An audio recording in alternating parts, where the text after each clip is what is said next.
Hello everyone. Thank you so much for your likes, comments, and suggestions. Really happy that you like this initiative and you wanted to see a lot of different things as a part of the motivational journey.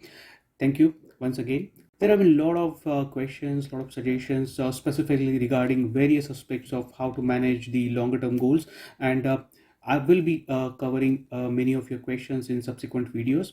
In today's session, I would like to cover up the most important part, which confuses lots of people when they start their resolution or goals journey.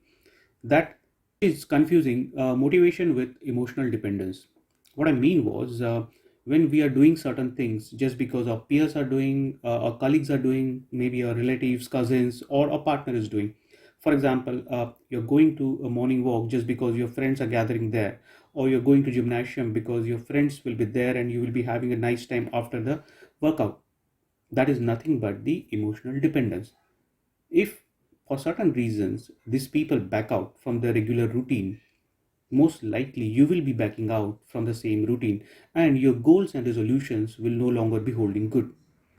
And this happens with many people, as many people confuse the emotional dependence or this emotional support as a motivation.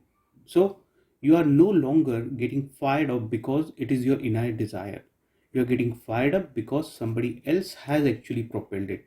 And the moment that somebody else or the group of the people gets backed out, most likely your fire gets vanished and you will be actually ending up into middle of nowhere, and that is nothing but death of your resolution. So my suggestion to all of you is, please retrospect and introspect yourself, that whether your goals are because of the motivation or because of emotional dependence on certain things. And if you find you are actually depending on somebody or a group of the people or something else as the motivational factor, then make efforts to reduce your dependence on those factors. Else, you won't be able to achieve what you have started with.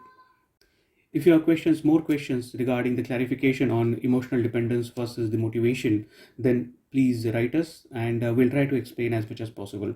Thanks once again. Have a nice day. Take care. Bye.